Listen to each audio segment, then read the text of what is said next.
बहुत स्वागत है। कैसे हो बेटा सारे के सारे? एक बार बताइएगा, सेशन लाइव हो गया?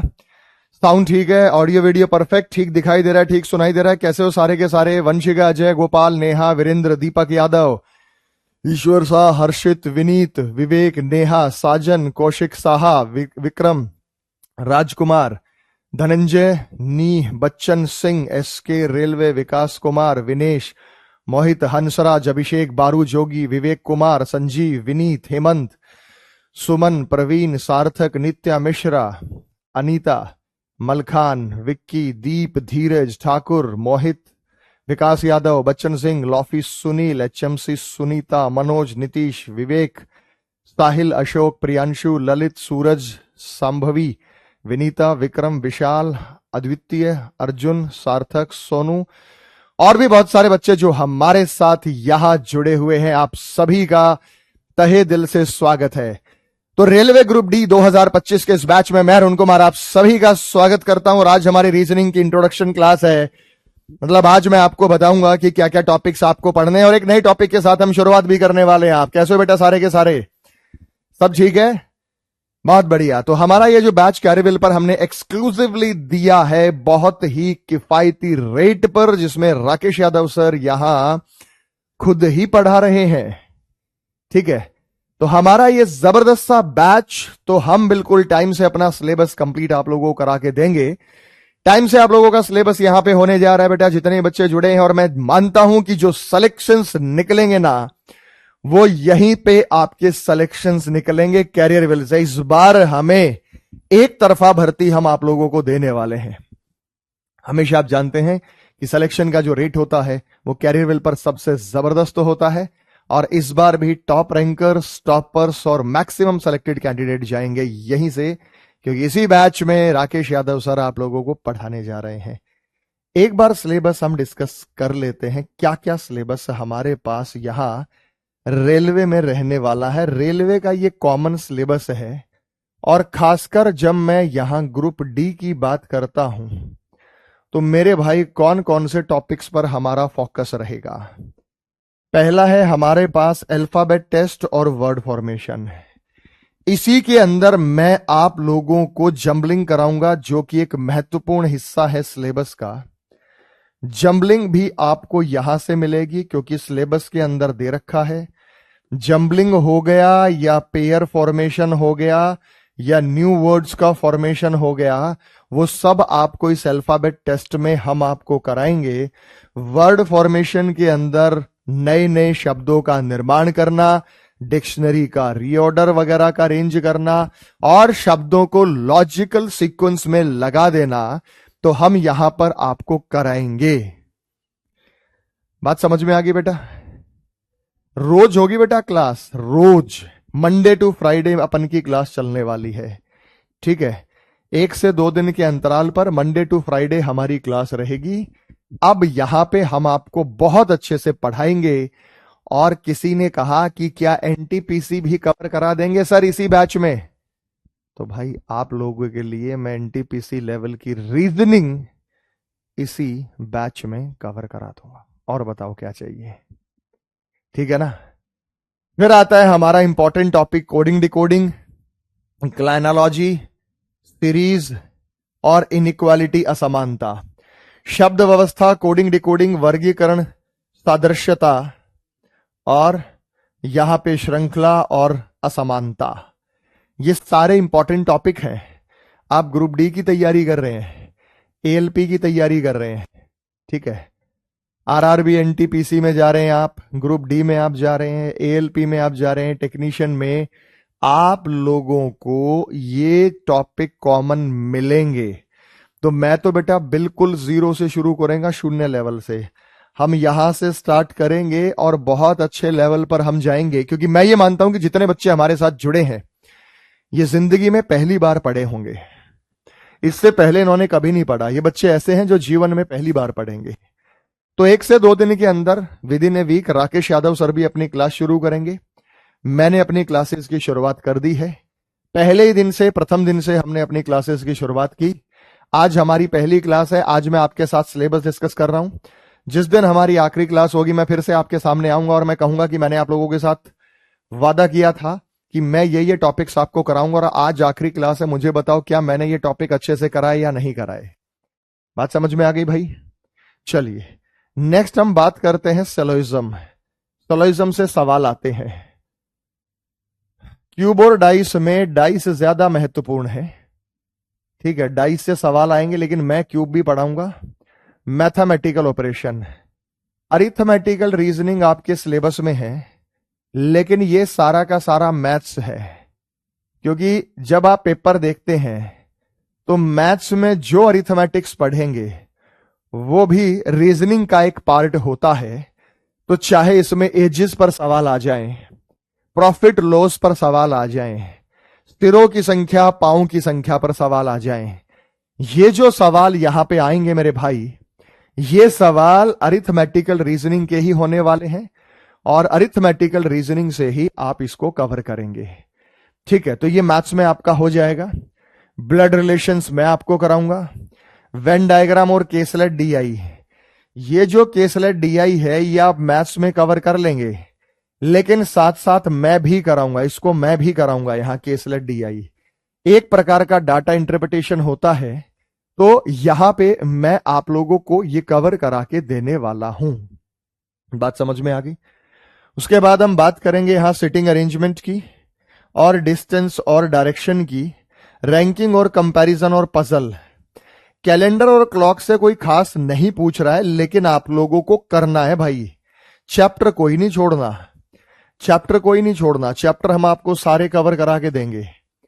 सेलोइज्म सर 150 से कराइएगा, जैसे आप कहेंगे बेटा सेलोइज्म 150 से कराएंगे, वेन डायग्राम से कराएंगे, जैसे आप बोलेंगे हम वैसे ही कराएंगे। आगे बेटा बात समझ में आ गई? उसके बाद हम बात करेंगे मिसिंग नंबर, लुप्त संख्या। जो लुप्त संख्या है, जो छिपी हुई संख्या है, वहां पे हम मिसिंग नंबर की बात करेंगे।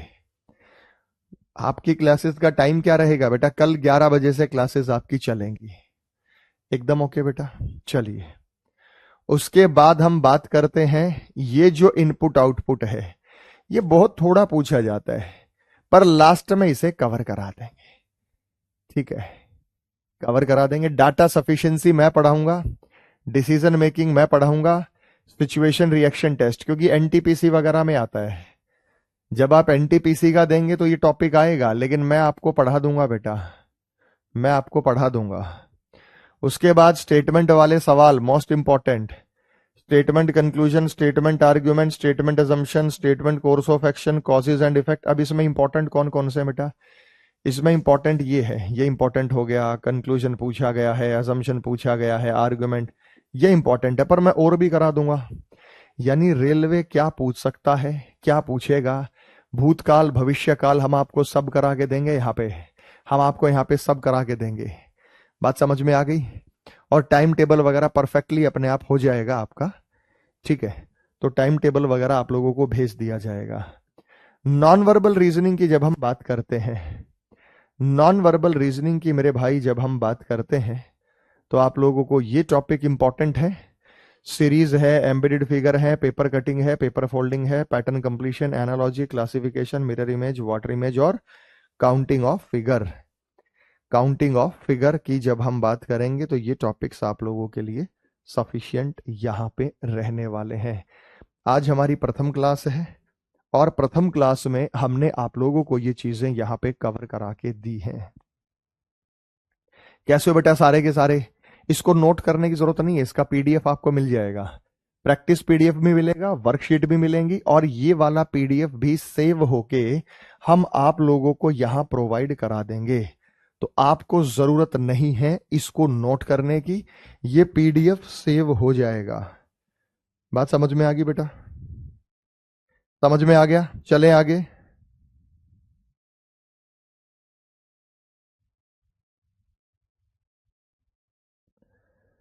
एकदम परफेक्ट।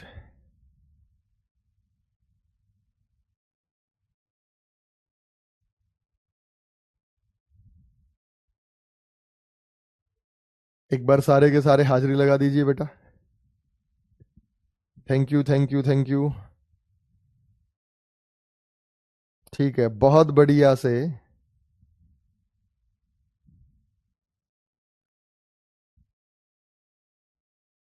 ओके, कैसे हो बेटा सारे के सारे? मैं बिल्कुल ठीक हूँ, मैं बिल्कुल स्वस्थ हूँ। Thank you thank you thank you.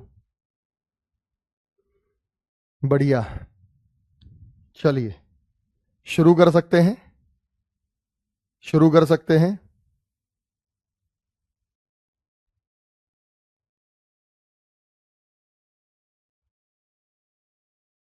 चलो बहुत बढ़िया। चलिए भाई, आप लोगों ने हमें इजाजत दे दी है, अब हम शुरुआत कर सकते हैं टॉपिक के से वाइज। बहुत बढ़िया बेटा, चलिए thank you thank you thank you. Basically जो मुख्य टॉपिक्स हमारे हैं, हम उन मुख्य टॉपिक्स पर चर्चा करेंगे। मुख्य टॉपिक्स की जब हम बात करते हैं ना मेरे भाई, तो यही हमारे मुख्य टॉपिक्स हैं। देखो, ये अल्फाबेट टेस्ट है, word formation, coding decoding, classification, analogy series और इनइक्वालिटी भी आजकल पूछा जा रहा है। सिलोजिज्म से सवाल हैं, डाइस से सवाल हैं, मैथमेटिकल ऑपरेशन आएगा, ब्लड रिलेशन आएगा, वेन डायग्राम आएगा, सिटिंग आएगा, डिस्टेंस आएगा, रैंकिंग आएगा, पजल आएगा, मिसिंग नंबर, ये सब टॉपिक्स आपको हम कवर अप करा के यहाँ पे देंगे। अब हम बात करते हैं आप लोगों के साथ इनइक्वालिटी की।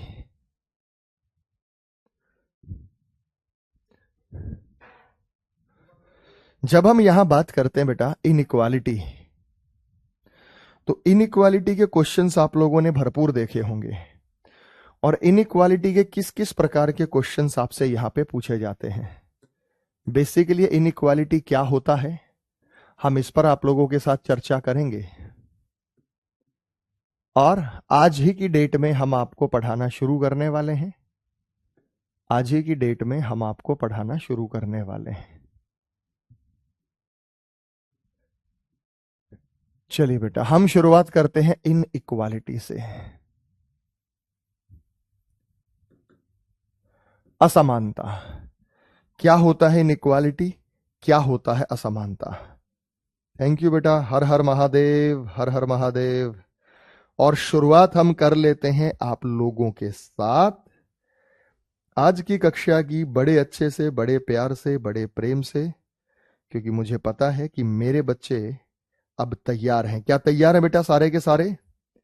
एक एक बच्चा तैयार है, एक एक बच्चा तैयार है मेरे भाई, एक एक बच्चा तैयार है। आओ शुरू करते हैं। पहले मैं आपको यह दिखाता हूं कि इनइक्वालिटी होता क्या है और किस प्रकार के सवाल इनइक्वालिटी में आपसे पूछे जाते हैं। इनइक्वालिटी के जो प्रश्न होते हैं, मैं अलग अलग एग्जाम के प्रश्न आप लोगों के सामने कवर करा के देंगे। आपने देखा होगा कि जब आप रेलवे के एग्जाम में क्वेश्चंस जाते हैं, तो ये इस प्रकार के क्वेश्चन आपने देखे बेटा। आजकल ये क्वेश्चन पूछे जा रहे हैं, 2022 का है, ये इनइक्वालिटी है। इस इनइक्वालिटी को कवर कराने के लिए मात्र 3 बातें बताऊंगा और ये चैप्टर खत्म हो जाएगा। मात्र 3 बातें बताऊंगा और ये चैप्टर खत्म हो जाएगा। और आप भी कहोगे सर हमें उम्मीद ही नहीं थी कि ये चैप्टर वास्तव में इतना आसान निकलेगा। तो केवल 2 से 3 बातों में और ये चैप्टर धराशायी। तो 2 से 3 बातें हम आपको बताने वाले हैं। ये चैप्टर तो रेलवे ग्रुप डी में चाहे आप सवाल देख लें, आरआरबी एनटीपीसी में चाहे आप सवाल देख लें, आरआरबी जेई में चाहे आप सवाल देख लें, या सवाल आप देख रहे हैं आरआरबी ग्रुप डी में, आरआरबी ग्रुप डी में आपको सवाल नजर आएंगे, आरआरबी एनटीपीसी में आपको सवाल नजर आएंगे, और भी अलग अलग एग्जाम्स है। मैं एक एग्जाम की तो यहां क्या बात करूं, सीपीओ का एग्जाम देख लीजिए, एमटीएस का एग्जाम देख लीजिएगा। तो आप लोगों की तैयारी, स्टेनोग्राफर एसएससी की, आप लोगों की तैयारी सीजीएल मेंस, अरे यूं उड़ाओगे 2-2 सेकंड में क्वेश्चंस को। तुम कहोगे कि सर इतना आसान चैप्टर था। तो मेरे प्यारे बच्चों, जो मैं आपको 3 बातें बताऊं, उन 3 बातों को बड़े ध्यान से समझना। वो समझने वाली बात है, वो लिखने वाली बात नहीं है, और उन चीजों को लिखना नहीं है, यहां छापना है। तो मैं आप लोगों को इस तरीके से पढ़ाऊंगा कि आपके यहां छपे चीजें दिल में फील हो कि भाई तसल्ली हो गई है। ठीक है, तो कॉपी पर नोट करने की बजाय दिमाग पर नोट करने पर, दिमाग पर छापने पर, चीजों पर आप ध्यान देंगे, और उसी अंदाज में मैं आप लोगों को यहां पढ़ाने वाला हूं। चलिए मेरे भाई, आप सभी का फिर से स्वागत है। इनइक्वालिटी की जब मैं बात करता हूं, असमानता ये चैप्टर है। तो मेरे प्यारे प्यारे बच्चों, आपको कुछ चीजें तो पता ही होंगी इस चैप्टर के बारे में, तो मैं बिल्कुल बेसिक से आता हूं, जीरो लेवल से शुरू करता हूं। जीरो लेवल से शुरू करें बेटा। चलिए, जब हम यहां बात करते हैं मेरे भाई, सबसे पहले आपको सिंबल्स के बारे में, ये जो सिंबल होता है इसे कहते हैं ग्रेटर देन, बड़ा है। इसे क्या कहते हैं बेटा? Greater than. ग्रेटर देन का मतलब होता है बड़ा है। बड़ा है का मतलब A is greater than B, A B से बड़ा है, बी छोटा है। जिधर ये खुला होता है उधर बड़ी वैल्यू को बताता है, जिधर ये खुला होता है इधर बड़ी वैल्यू को बताता है, तो ए बड़ा होगा बी से। इतना सबको पता है, तो हम बिल्कुल यहां बेसिक से शुरू करेंगे। ये होता है बेटा less than, smaller than. Smaller than या लेस देन? स्मॉलर देन या लेस देन, तो छोटा है। छोटा है का मतलब क्या हो गया? A is less than B, A B से छोटा है। A is less than B, A B से छोटा है। A less than B, A B से छोटा है। उसके बाद आप जानते हैं कि ये निशान होता है इक्वल टू, बराबर है। भाई ये निशान होता है इक्वल टू, बराबर है, जहां दोनों ही वैल्यू बराबर होती है, बराबर है। जहां मैं कह सकता हूं A is equal to B, A is equal to B, कि भाई ए और बी दोनों जो हैं ये बराबर हैं, तो ये बात बराबर की बात होती है। उसके बाद मैं बात करता हूं यहां, ये रहा निशान, जिसे हम कहते हैं ग्रेटर देन और इक्वल टू, और इक्वल टू। क्या मतलब हुआ इसका? ग्रेटर देन और इक्वल टू, बड़ा है या बराबर है। ये निशान हुआ बड़ा है या बराबर है। भाई या तो बड़ा है या क्या है? बराबर है। मैं कहता हूं A is greater than equal to B. अब इस बात के दो मतलब हैं। एक मतलब है कि या तो ए बी से बड़ा है, either A is greater than B, या तो ए बी से बड़ा होगा, और A is equal to B, या तो ए बी के बराबर होगा। दोनों बातें नहीं हो सकती। या तो ए बड़ा है बी से, या ए बराबर है, दोनों बातें नहीं हो सकती। अगर बड़ा है तो बराबर नहीं होगा, और बराबर है तो बड़ा नहीं होगा। अगर बड़ा है तो बराबर नहीं होगा, और बराबर है तो बड़ा नहीं होगा। बताओ, ये बात समझ में आ गई बेटा? हैंड रिटन नोट्स के बारे में बेटा भी एक 15 से 20 दिन में लॉन्च हो जाएंगे अनुरागपाल, मैं आपको बता दूंगा हैंड रिटन नोट्स के बारे में। ठीक है लाडले बच्चों? और अगर मैंने कहा तो ये कहलाता है मेरे भाई लेस देन और इक्वल टू, तो ये कहलाता है मेरे भाई लेस देन और इक्वल टू। लेस देन और इक्वल टू, छोटा है या बराबर है? छोटा है या बराबर है? लेस देन और इक्वल टू छोटा है या बराबर है, तो मैंने कहा A is less than equal to B, तो either A is less than B, या तो ए बी से छोटा होगा, और A is equal to B, या तो ए बी के बराबर होगा। भाई या तो ए बी से छोटा है, या तो ए बी से क्या है? छोटा है। तो या तो हम कहेंगे कि ए बी से छोटा है, या हम कहेंगे ए बी के बराबर है। अब अगर आप थोड़ा सा ध्यान दें तो इनको कहा जाता है सिंगल। ये सिंगल कैटेगरी है। सिंगल क्यों? ये एक ही बात की बात कर रहे हैं, ये सिंगल सिंबल है, ये सिंगल है, ये भी सिंगल है, ये भी सिंगल है। लेकिन ये डबल है या नहीं, ये दो दो बातों को चर्चा कर रहे हैं, नहीं कर रहे हैं। अगर वो सिंगल है तो ये डबल है या नहीं, तुम बताओ बेटा। सिंगल और डबल की पहचान कर लेंगे। सिंगल डबल क्यों माना? भाई वो एक ही बात करते हैं, सिंगल। ये एक ही बात करते हैं, इसे कहते हैं सिंगल। भाई या तो कह रहा है बड़ा है, या तो कह रहा है छोटा है। और मैं कह रहा हूं डबल। डबल क्यों बेटा? ये दो बातें कर रहे हैं, दो। ये बड़ा भी है, बराबर भी है, छोटा भी है और बराबर भी है। तो ये यहां पे डबल बातें कर रहे हैं और वो यहां पे सिंगल बातें कर रहे हैं। तो यहां पे जो बातें हो रही हैं वो डबल हो रही हैं और यहां पे जो बातें हो रही हैं वो सिंगल हो रही हैं। तो डबल और सिंगल का फर्क तो आपको पता है कि आप कैसे बता सकते हैं कि कौन सा डबल है और कौन सा सिंगल है। ये तो क्लियर है बेटा, सिंगल डबल तो पहचान लोगे। जब मैं कहूंगा डबल तो आपका ध्यान इन पे जाना चाहिए, आपका ध्यान इन पे जाना चाहिए। और जब मैं कहूंगा सिंगल तो आपका ध्यान इन पे जाना चाहिए। ये सिंगल है और वो डबल है। और इस बेचारे का पूरे चैप्टर में कोई रोल ही नहीं है, ये ठहरा न्यूट्रल। इसके होने या ना होने से पूरे चैप्टर पे कोई फर्क नहीं पड़ता। जैसे न्यूट्रल गियर होता ना, गाड़ी न्यूट्रल में छोड़ देते हैं, न्यूट्रल फेस होता है बिजली का। तो सिंगल डबल का ध्यान रखिए, न्यूट्रल ना भी ध्यान रहे तो कोई दिक्कत नहीं है। तो या तो आप सिंगल रखो या आप डबल। सिंगल डबल न्यूट्रल ध्यान रहेगा। अब इस सिंगल का और इस डबल का और इस न्यूट्रल का क्या यूज होने वाला है ये मैं आपको बताऊंगा।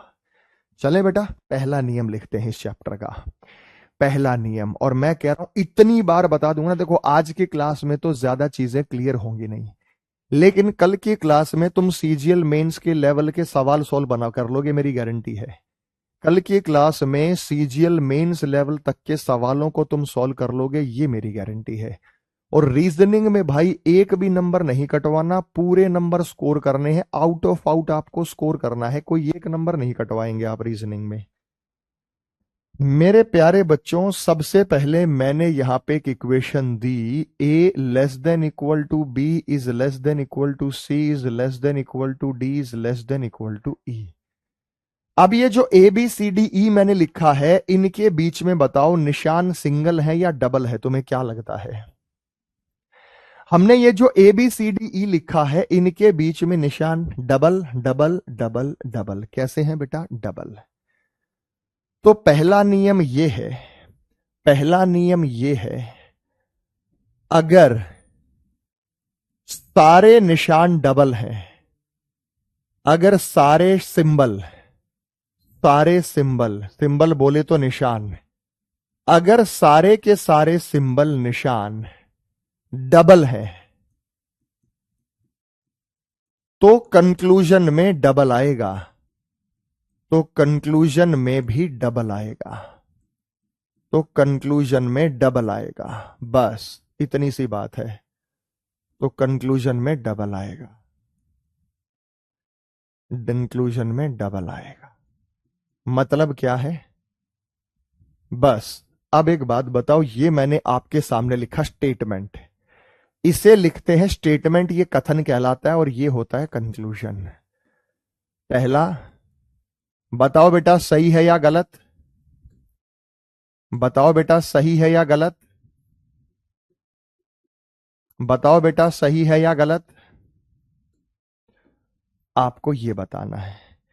अगर स्टेटमेंट के अंदर सारे सिंबल डबल हैं, अगर स्टेटमेंट में, कथन में, अगर स्टेटमेंट में सारे के सारे सिंबल डबल हैं तो कंक्लूजन में भी डबल ही आएगा। यह पहला नियम है चैप्टर का। चैप्टर का पहला नियम, अगर इनके बीच में सारे के सारे निशान डबल हैं तो कंक्लूजन में डबल आएगा, सिंगल नहीं आएगा। पहला नियम।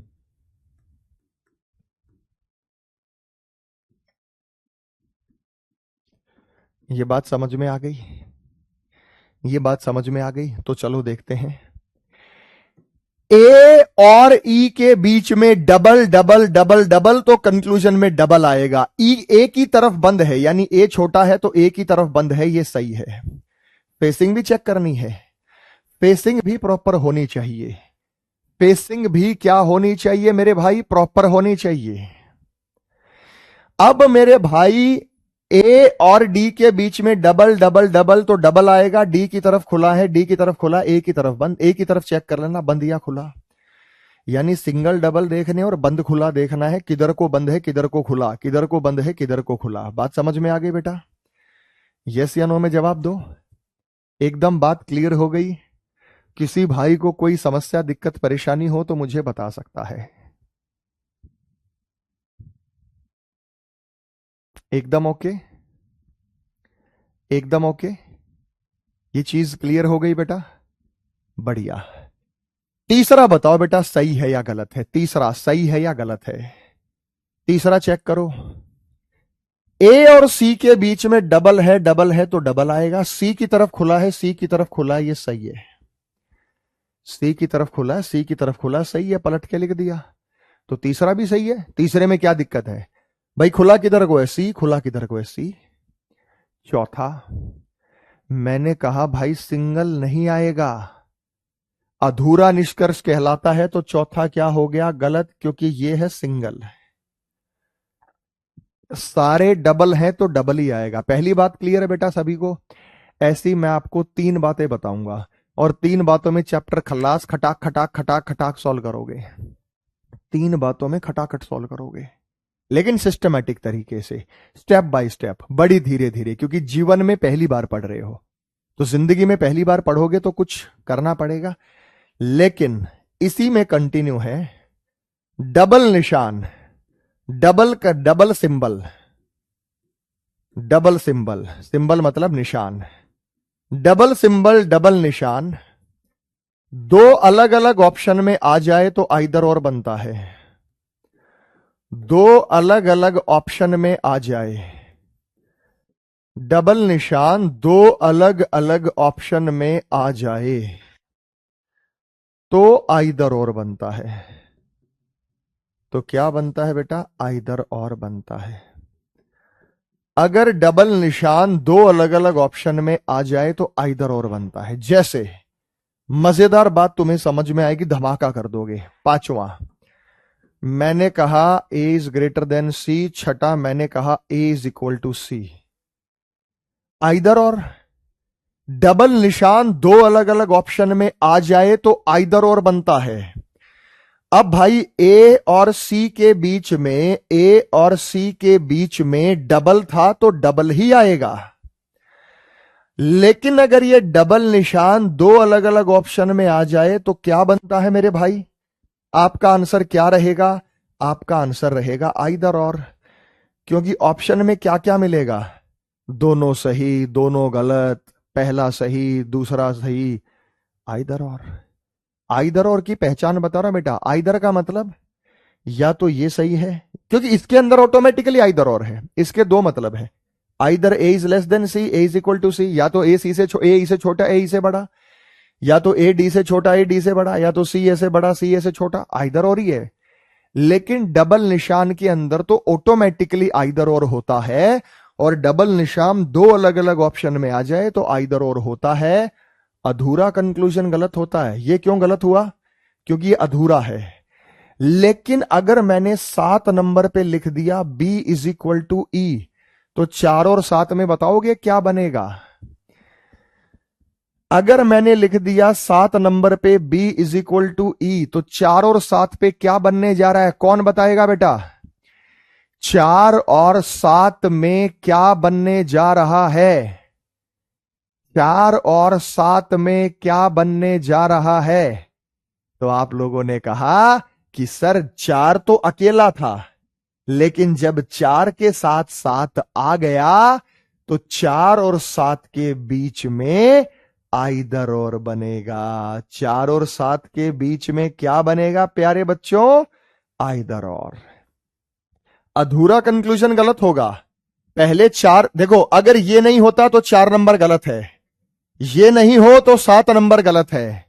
दोनों आ जाए तो आइदर और बनेगा। दोनों आ जाए तो आइदर और आइदर और का मतलब क्या होता है? कि किसी भी समय पर दोनों में से कोई एक सही हो सकता है। किसी भी समय पर दोनों में से कोई एक सही हो सकता है, इसी को आइदर और कहेंगे। तो ये नियम याद करने की जरूरत नहीं है। यहां आपको पता है, अगर स्टेटमेंट में, कथन में सारे के सारे निशान डबल हैं, सारे के सारे निशान डबल हैं, कंक्लूजन में डबल आएगा, कंक्लूजन में डबल आएगा, सिंगल नहीं आएगा। डबल सिंबल दो अलग अलग ऑप्शन में आ जाए तो आइदर और बनता है। और हम इस बात को इतनी बारी बोल देंगे ना, ये यहां सेट हो जाएगी आपको। मैं दावे के साथ कह रहा हूं बेटा, एक बार अगर आपने पढ़ लिया ना, दोबारा पढ़ने की जरूरत नहीं, मेरी गारंटी है। मतलब क्लास में ही इतना बारीकी से समझो, इतना प्यार से समझो कि दोबारा कॉपी उठाने की जरूरत ना पड़े। रीजनिंग में 5 से 6 चैप्टर ऐसे हैं जो रिवीजन मांगते हैं, बाकी चैप्टर में रिवीजन की जरूरत ही नहीं है। एक बार चैप्टर को पक्का करके साइड रख दो, लास्ट में उठाना जब पेपर हो, बीच में जरूरत नहीं है बेटा। बात समझ में आ गई? बीच में आपको जरूरत नहीं है। चलिए, अभी नहीं बेटा, अभी नहीं। मैं तो और सवाल दूंगा तब पक्का मानूंगा, फिर रूल नंबर 2 बताऊंगा। अभी मैं रूल नंबर 1 पे ही हूं,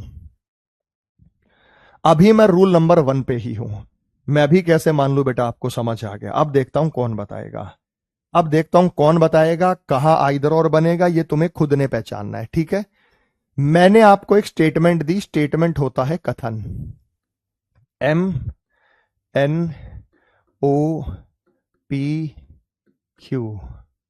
कंक्लूजन दे रहा हूं बेटा, देखता हूं कौन बच्चा बताएगा। पहला, दूसरा, तीसरा, खुद ही पहचानना किस किस के बीच आइदर और बनेगा। चौथा, पांचवा, छठा,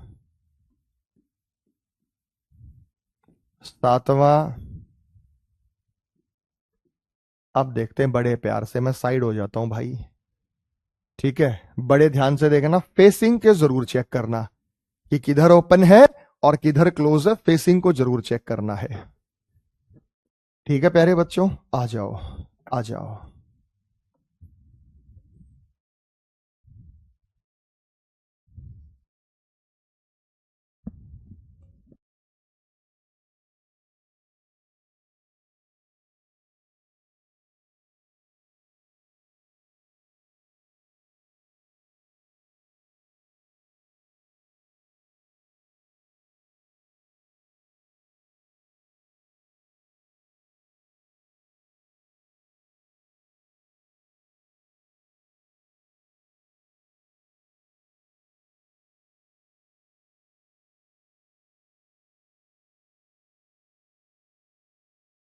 मजे आएंगे तुम्हें।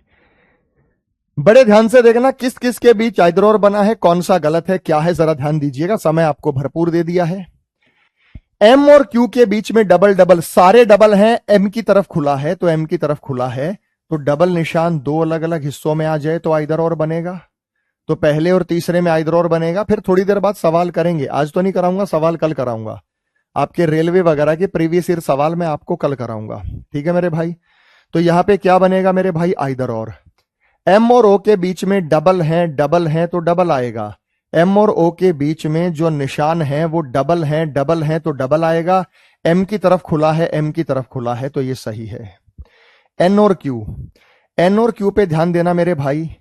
एन और क्यू के बीच में डबल डबल डबल तो डबल आएगा। 4 और 5 बताओ क्या है बेटा?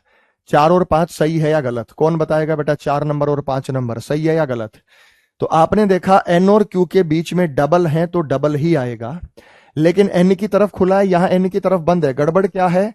यहां एन की तरफ खुला है, यहां एन की तरफ बंद है, तो इसकी फेसिंग गलत है, इसकी फेसिंग गलत है। अगर फेसिंग गलत है तो ये गलत हो गया, और ये रह गया अधूरा, तो ये भी गलत होगा। तो ये दोनों के दोनों गलत हैं। क्या रहेंगे बेटा? अधूरा कंक्लूजन गलत होता है, ये मैं लिख देता हूं, अधूरा कंक्लूजन गलत है। पार्शियल कंक्लूजन, अधूरा कंक्लूजन गलत होता है। पार्शियल मतलब अधूरा, पार्शियल मतलब अधूरा कंक्लूजन गलत होता है। पार्शियल मतलब अधूरा कंक्लूजन गलत होता है। पार्शियल मतलब अधूरा कंक्लूजन गलत होता है, तो ये अधूरा है। 6 नंबर की बात करते हैं, 6 नंबर। आओ बेटा 6 नंबर पर बात करते हैं, 6 नंबर पे बात करते हैं। 6 नंबर हमें नजर आया पी और एम। पी और एम के बीच में सारे के सारे डबल हैं तो डबल आएगा, लेकिन यहां पी की तरफ बंद कर रखा है, यहां पी की तरफ खोल रखा है। इसकी फेसिंग गलत है, इसकी फेसिंग ही गलत है। भाई फेसिंग भी तो प्रॉपर होनी चाहिए। तो 6 नंबर जो है वो यहां पे गलत है, 6 नंबर जो है वो यहां पे गलत है। और उसके बाद मैं बात करता हूं 7 नंबर की। मेरे भाई जब मैं 7 नंबर की बात करता हूं, एम और पी के बीच में डबल डबल डबल, तो सिंगल नहीं आएगा। क्या ये पॉइंट क्लियर है? रूल नंबर 2 समझने के लिए आप लोग तैयार हैं? अधूरा कंक्लूजन हमेशा गलत होगा बेटा, अधूरा अधूरा कंक्लूजन जो होगा वो गलत होगा, इस बात की ध्यान रखना है। एक बार यस यस यस कमेंट कर दीजिए। सारे बच्चे पॉइंट्स को समझ गए हैं? किसी भी भाई को कोई समस्या, दिक्कत, परेशानी हो तो मुझे बता सकता है। क्लियर बेटा? रूल नंबर पहला रूल क्लियर हो गया। बाकी के जो 2 रूल्स हैं वो बहुत छोटे छोटे हैं। चलो इसमें तो फिर भी आपने ज्यादा चीजों को देख लिया, लेकिन मैं कह रहा हूं कि बाकी के जो 2 रूल्स हैं वे तो और भी छोटे छोटे, उनमें कुछ है ही नहीं। अब अगली बात करते हैं इसी में। पूरे चैप्टर में इक्वल टू का कोई रोल नहीं है, उसको देख के आंखें बंद कर लो। पूरे चैप्टर में इक्वल टू का कोई रोल नहीं है। देखो मैं ये फोटोकॉपी कर लेता हूं, जैसे मैंने ये पढ़ाया अभी तो ये मेरे पास सेव है, ये पढ़ाया अभी ये मेरे पास सेव है। अगला जो पॉइंट आपको देखना है, इक्वल टू का कोई रोल नहीं है। इक्वल टू का सिंबल आ जाए, इक्वल टू बराबर का कोई रोल नहीं है, इसको देख के आंखें बंद कर लो। मान लो ये है ही नहीं, इक्वल टू का कोई रोल नहीं, हमारे सिंगल डबल पे कोई फर्क नहीं डालेगा। ये क्या मतलब इसका? इसका मतलब यह है कि मेरे भाई अगर मैंने आपको स्टेटमेंट दिया, स्टेटमेंट में मैंने कहा कि P और Q और R is equal to S और T और U, तो सबके बीच में डबल मानेंगे। इसको तो भूल जाओ कि ये है ही नहीं। जब भी इक्वल टू का निशान आ जाए तो उसको भूल जाओ। ये मान लो कि इक्वल टू है ही नहीं, कि भाई ना तो तू सिंगल कैटेगरी का है ना तो तू डबल कैटेगरी का है, तेरा कोई अस्तित्व ही नहीं है। तो इससे हमारे सिंगल डबल के रूल पे कोई फर्क नहीं होगा। तो आज तो सवाल नहीं कराऊंगा बेटा, मैं सवाल कल कराऊंगा। और जब मैं सवाल आप लोगों को कल कराऊंगा ना, तो तुम्हें मजा आ जाएगा कि सर सारे सवाल हमने चुटकी बजाते हुए सॉल्व कर दिए। यूं सॉल्व करोगे तुम सवालों को। और बताओ बेटा, जैसे मैंने कंक्लूजन दिया, मैंने पहला कंक्लूजन दिया,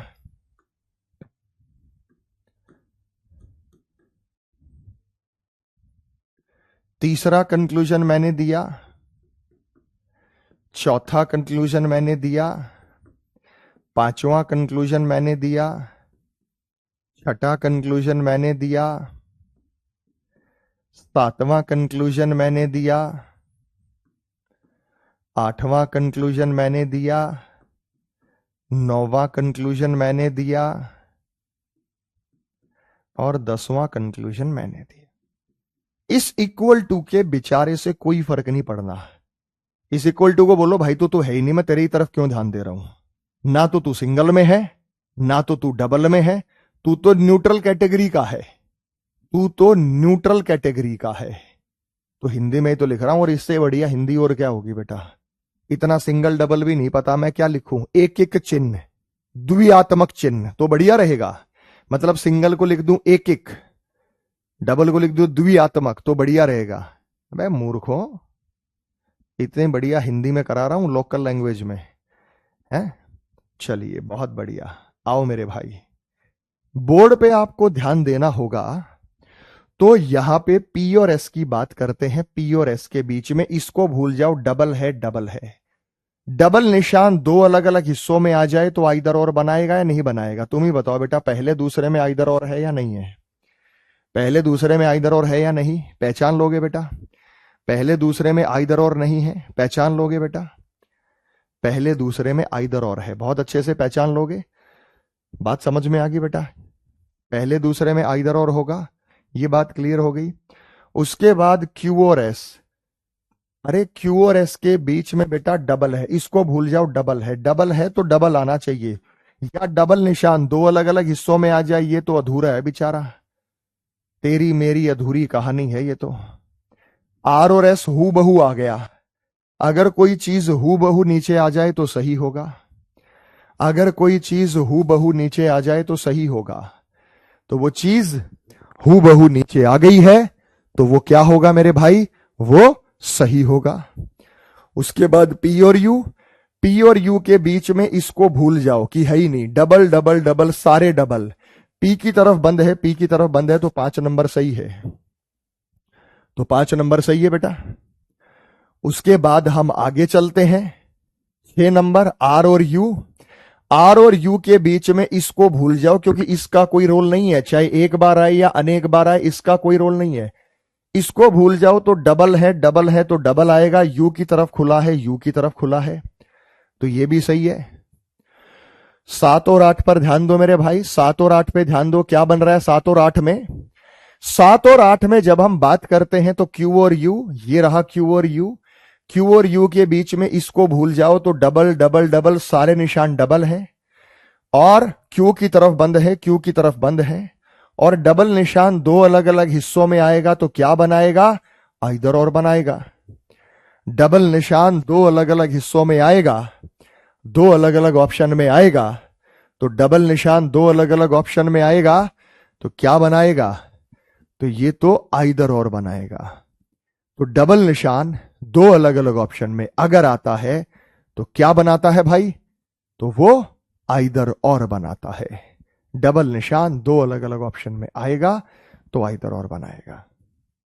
उसके बाद पी और टी, पी और टी के बीच में इसको भूल जाएं तो डबल डबल डबल है, लेकिन पी की तरफ बंद है, पी की तरफ खुला है, तो ये गलत हो गया, इसकी फेसिंग गलत है, इसने फेस ही गलत दिशा में किया है, ये गलत हो गया, तो इसकी वजह से ये भी गलत हो गया क्योंकि ये अधूरा रह गया। अब मुझे कमेंट करके बता दो अभी तक कितने बच्चों के ये सारे के सारे सही थे, एक बार कमेंट कर दीजिएगा, क्योंकि कल हम बताएंगे रूल नंबर 2। बिल्कुल बेसिक से चलें बेटा, बिल्कुल जीरो से शुरू किया है, एक छोटा बच्चा भी पहचान लेगा सिंगल डबल क्या होता है। मैं गारंटी दे रहा हूं बेटा, अपनी क्लास में 8वीं 9वीं 10वीं के बच्चे हो ना, आपके कजिन हो, उनको अपनी बगल में बिठा लो और मैं गारंटी दे रहा हूं कि वो भी समझ जाएंगे और वो भी आप लोगों से पहले आंसर देंगे। ये मेरा दावा है, हम इतना बेसिक से पढ़ाएंगे, इतना शून्य लेवल से पढ़ाएंगे कि कोई भी गलती नहीं होगी।